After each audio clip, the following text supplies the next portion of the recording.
Indian stock market के सामने फिलहाल कौन कौन से चैलेंजेस हैं जिसके कारण इंडियन स्टॉक मार्केट का परफॉर्मेंस ऊपर या नीचे जा सकता है। साथ ही एक तरफ तो इंडियन मार्केट्स है और दूसरे तरफ यूएस है और यूएस के साथ साथ दूसरे एआई थीम रिलेटेड मार्केट्स हैं। तो कहाँ पे इन्वेस्टमेंट करना कहीं ज़्यादा अच्छा होगा, तो पूरा इन्वेस्टमेंट स्ट्रैटेजी समझने की कोशिश करेंगे इस वीडियो में। और सबसे पहले एज ऑलवेज मार्केट अपडेट से स्टार्ट कर लेते हैं। तो मार्केट का कोई खास परफॉर्मेंस रहा नहीं है आज। पूरा ग्लोबल मार्केट देखेंगे ना तो दो मार्केट है जहाँ की बहुत अच्छा परफॉर्मेंस आया है। एक तो जापान का मार्केट और दूसरा है कोरिया का मार्केट। उसके अलावा ज़्यादातर मार्केट्स देखेंगे या तो थोड़ा ऊपर है या फिर गिरा हुआ है, कहीं कहीं बहुत ज़्यादा गिरा हुआ है।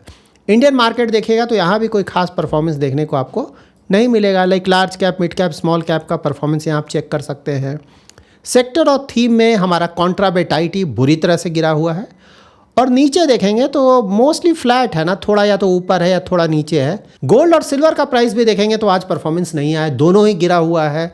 ब्रेंट क्रूड के फ्रंट पे अच्छा न्यूज़ है, $78 पर बैरल से भी नीचे आ चुका है। इंटरनेशनल एनर्जी एजेंसी का भी अगर आप रिपोर्ट पढ़ेंगे ना तो उनका ही बोलना है नेक्स्ट ईयर तेल का प्रोडक्शन बहुत ज़्यादा रहेगा।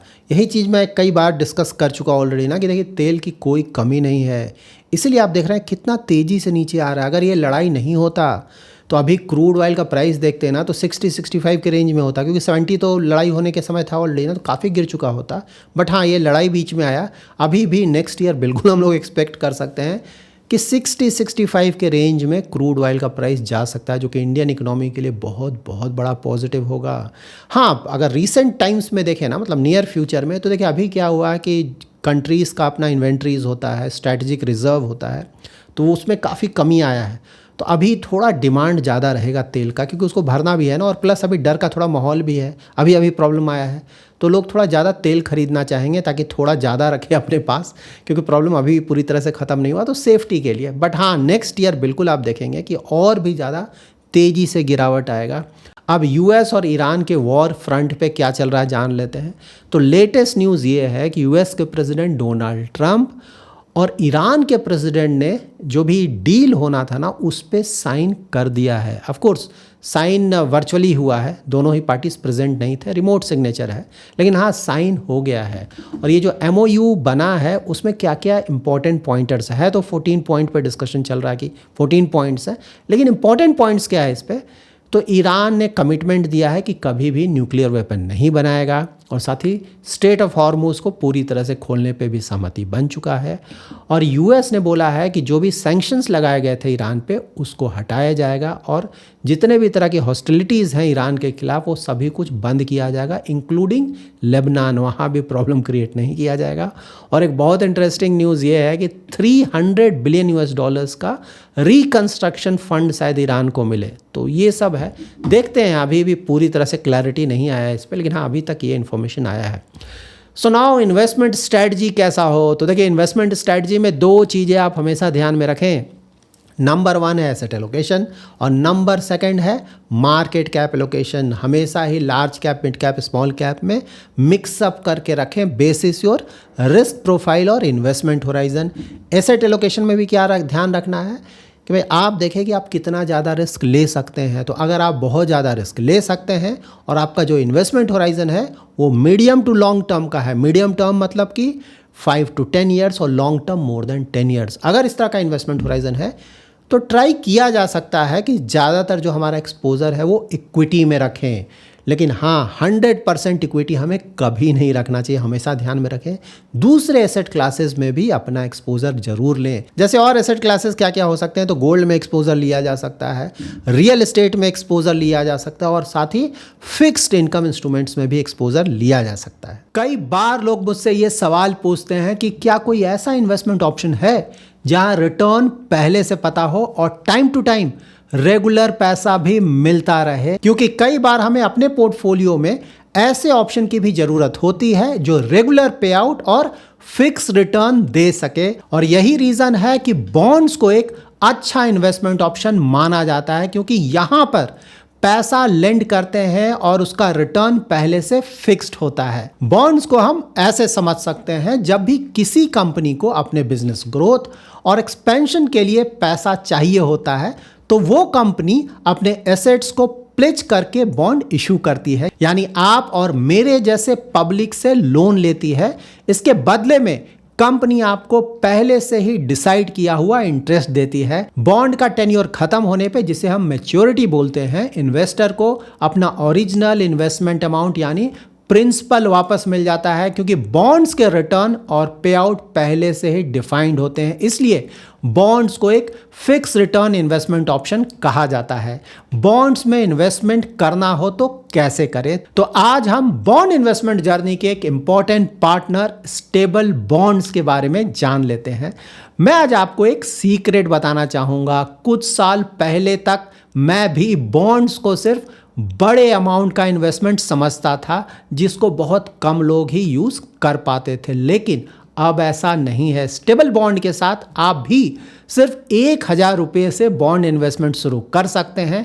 इस प्लेटफॉर्म में आपको AAA रेटेड से लेकर सीनियर सिक्योर्ड बॉन्ड्स देखने को मिलता है, जिससे आप 9% से लेकर 12% तक का फिक्स रिटर्न कमा सकते हैं। और अच्छी बात यह है कि इसके लिए आपको कहीं भी जाने की ज़रूरत नहीं है। आप अपने मोबाइल फ़ोन से ही UPI या नेट बैंकिंग के थ्रू इन्वेस्ट कर सकते हैं। इसके साथ ही स्टेबल मनी ऐप पर स्टेबल बॉन्ड सेक्शन में आपको बॉन्ड से रिलेटेड सारा इंफॉर्मेशन क्लियर और ट्रांसपेरेंट तरीके से दिखाया जाता है, जिसमें आपको रिटर्न्स, पे आउट डेट्स और साथ ही रीपेमेंट शेड्यूल का भी डिटेल मिल जाएगा। इसके अलावा आप अपने इन्वेस्टमेंट का सारा इंफॉर्मेशन स्टेबल मनी बॉन्ड के डैशबोर्ड पर भी देख सकते हैं, जैसे कि कितना इन्वेस्टमेंट किया है, कब पे आउट मिलेगा और मैच्योरिटी कब का है। ये सब कुछ क्लियरली विजुअल होता है।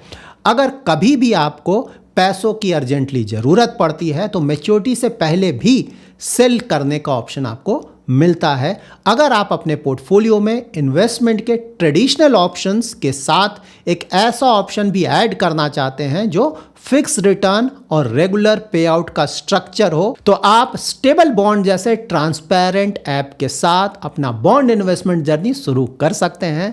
इस ऐप का लिंक आपको डिस्क्रिप्शन में मिल जाएगा। अब जान लेते हैं कि इंडियन स्टॉक मार्केट के सामने क्या क्या चैलेंजेस हो सकते हैं। तो देखिए, कुछ चैलेंजेस तो ऑलरेडी दिख रहे हैं। ट्रम्प का टैरिफ अभी तक ख़त्म हुआ नहीं है, ठीक है। हो सकता है फ्यूचर में कुछ और भी वहाँ से प्रॉब्लम क्रिएट हो।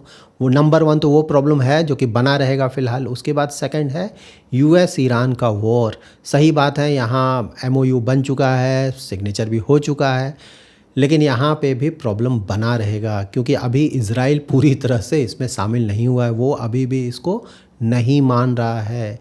और प्लस ईरान के तरफ से भी अगर कुछ प्रॉब्लम क्रिएट किया गया फ्यूचर में, तो वहाँ पे भी US फिर से और ज़्यादा अटैक कर सकता है। तो पूरी क्लैरिटी यहाँ पे नहीं है, पूरी तरह से ये बंद नहीं हुआ है। और इसके बाद ऑफ कोर्स ट्रम्प, मतलब अभी भी 2 साल से ऊपर है उनका ना, तो 2 साल से ऊपर का जब कार्यकाल बचा हुआ है, तो उस दौरान वो हमें नहीं पता है कि और क्या क्या कर सकते हैं, तो वो भी देखना होगा।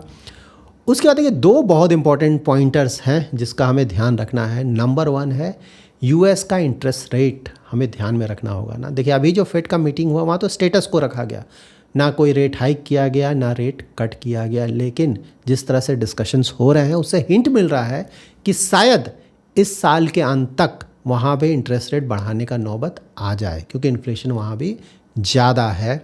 और साथ ही हमें ध्यान में रखना है कि IPOs वहाँ बहुत आ रहे हैं, बड़े बड़े IPOs, ठीक है।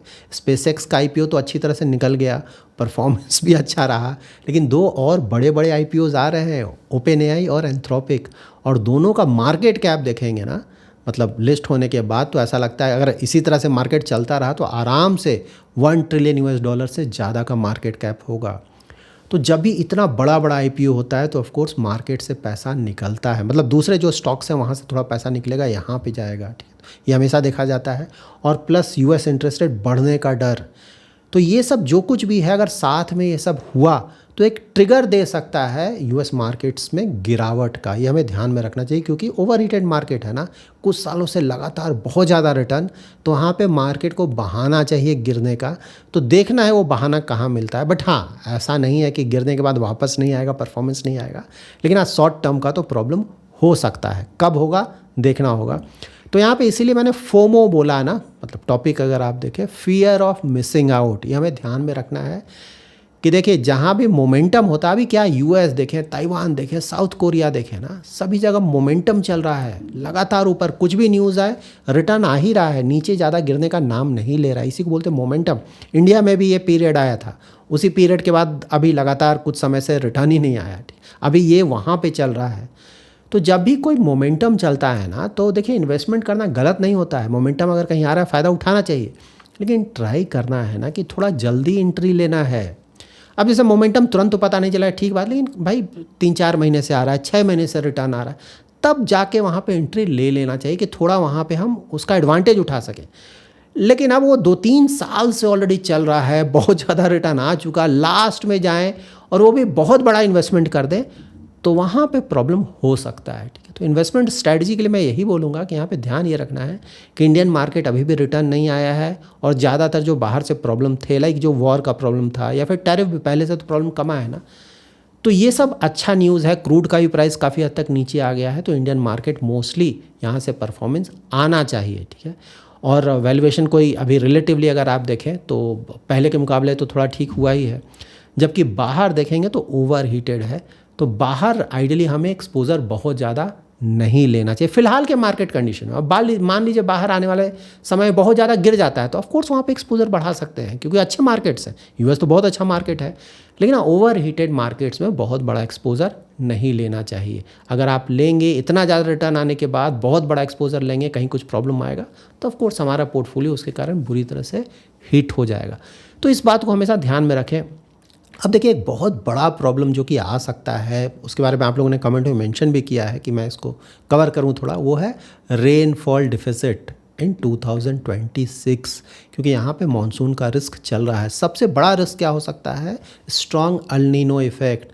देखिए पहले अगर पास्ट में देखेंगे ना, जब भी बहुत बड़ा अल नीनो का इफेक्ट आया है ना, मेजर वंस पहले का देख लेंगे आप, तो आपको क्लियरली पता चलेगा कि जब भी अल नीनो अगर मेजर प्रॉब्लम क्रिएट करता है तो वहाँ पे जो नॉर्मल रेनफॉल है ना, उससे काफ़ी कम बारिश होता है। ठीक है, तो इस बार ही बोला जा रहा है कि जो अल नीनो होगा वो स्ट्रॉन्ग होगा, तो उसके कारण बिलो नॉर्मल रेनफॉल बिल्कुल हो सकता है। ये हमें ध्यान में रखना है।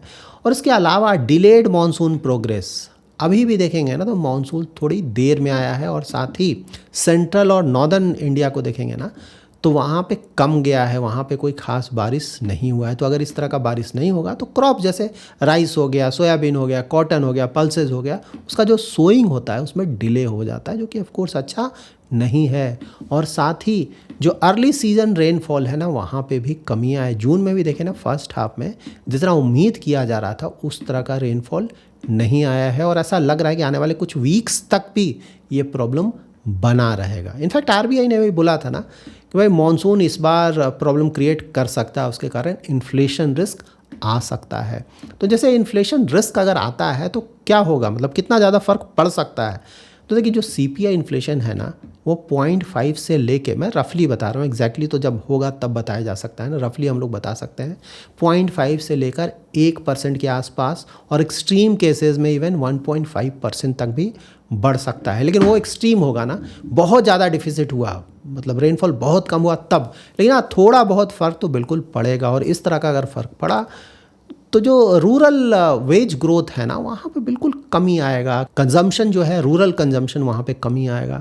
तो एफएमसीजी ना हम लोग बोलते हैं ना, अर्बन कंजम्पशन, रूरल कंजम्पशन, तो अगर रूरल कंजम्पशन कम होता है तो एफएमसीजी कंपनीज का परफॉर्मेंस हिट होगा। टू व्हीलर जो कि बहुत अच्छा कर रहा है फिलहाल, वहाँ पे फ़र्क पड़ जाएगा। ट्रैक्टर्स हैं, वहाँ पे फ़र्क पड़ जाएगा, और भी बहुत सारे रिलेटेड जो इंडस्ट्रीज़ हैं वहाँ पे परफॉर्मेंस पे फ़र्क पड़ सकता है।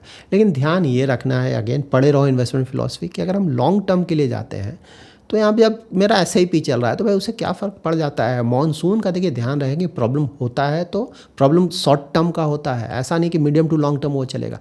कुछ समय तक प्रॉब्लम होगा और उसके बाद वो चला जाएगा, तो उसके कारण अपना पूरा इन्वेस्टमेंट स्ट्रेटजी चेंज करने का कोई मतलब नहीं बनता है। देखिए यहाँ पे मानसून रिलेटेड तभी बहुत बड़ा प्रॉब्लम आएगा जब जो नॉर्मल मानसून होता है ना, उससे 10% या उससे भी कम रेनफॉल हो, तो वो एक बड़ा प्रॉब्लम क्रिएट कर सकता है। लेकिन अगर थोड़ा बहुत होता है, और वो भी मतलब जुलाई अगस्त ये महीना बहुत इंपॉर्टेंट, अगर वहाँ पूरा का पूरा अगर प्रॉब्लम देखने को मिलता है तो बिल्कुल फूड इन्फ्लेशन वहाँ पे बढ़ सकता है।